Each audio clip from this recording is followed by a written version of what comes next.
જ્યારે પણ ડૉક્ટર પાસે જવાની વાત આવે તો મોટાભાગના લોકોને તો જવાનું જ નથી ગમતું અને પછી એવો વિચાર આવે કે અમને કોઈ જ બીમારી નથી, કોઈ તકલીફ નથી, શા માટે ડૉક્ટર પાસે જવું?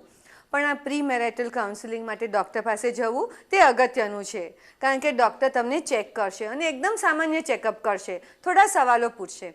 જેવી રીતે છોકરી હોય તો સવાલ પૂછે કે તારું માસિક નિયમિત આવે છે કે નહીં, આવે છે તો કેટલા દિવસે આવે છે, કેટલા દિવસ સુધી ચાલે છે, એમાં કોઈ તકલીફ છે કે નહીં. જ્યારે કોઈ પણ યુવતીનું માસિક નિયમિત આવતું હોય અને નિયમિત દિવસો માટે આવતું હોય તો એક ઓટોમેટિકલી ખબર પડે છે કે એનું રિપ્રોડક્ટિવ હેલ્થ ઘણું બધું સારું છે.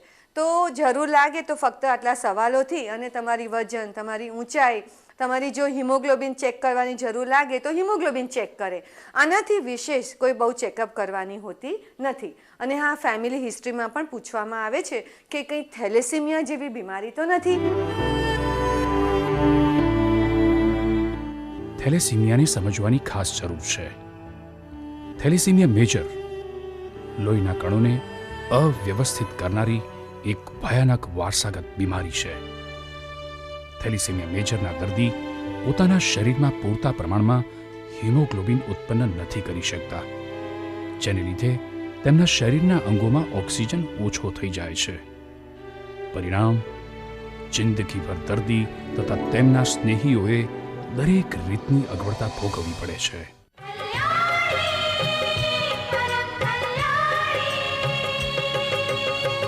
થેલેસીમિયા માઇનર, જો છોકરાને થેલેસીમિયા માઇનર હોય અને છોકરી નોર્મલ હોય તો કોઈ ચિંતા નથી. જો છોકરીને થેલેસીમિયા માઇનર હોય અને છોકરો નોર્મલ હોય તો પણ કોઈ ચિંતા નથી. પણ જ્યારે બંનેને થેલેસીમિયા માઇનર હોય તો જે બાળક થાય તેને થેલેસીમિયા મેજર હોઈ શકે છે, જે ખૂબ જ ડેડલી અને ડેન્જરસ બીમારી છે. માટે જ ઘણા કેસમાં ઘણી જગ્યાએ ઘણા પ્રદેશ એવા છે આપણા દેશમાં કે જ્યાં થેલેસીમિયાની શક્યતા વધારે છે. તો ડૉક્ટરને જરૂર લાગે તો થેલેસીમિયા માટે પણ ચેક કરાવશે, હિમોગ્લોબિન ચેક કરાવશે. તો મેં તમને કહ્યું જ, ફેમિલી હિસ્ટ્રી પ્રમાણે જો કોઈ જીનેટિક ડિસઓર્ડર હોય, કોઈ બીમારી હોય તો તેના વિશે પણ જાણવાનો પ્રયત્ન કરવામાં આવશે. તો આ સામાન્ય તપાસથી ગભરાવું શા માટે? 99% કેસમાં તો ઊંડું ઉતરવું જ નથી પડતું. સામાન્ય તપાસ અને સવાલ જવાબથી જ બધું ખબર પડી જાય છે. છોકરાઓના કેસમાં પણ એક ફિઝિકલ ચેકઅપ કરવામાં આવે છે અને સાથે એમના ફેમિલી હિસ્ટ્રી વિશે પૂછવામાં આવે છે. જીનેટિક કાઉન્સેલિંગ પણ કરવામાં આવે છે.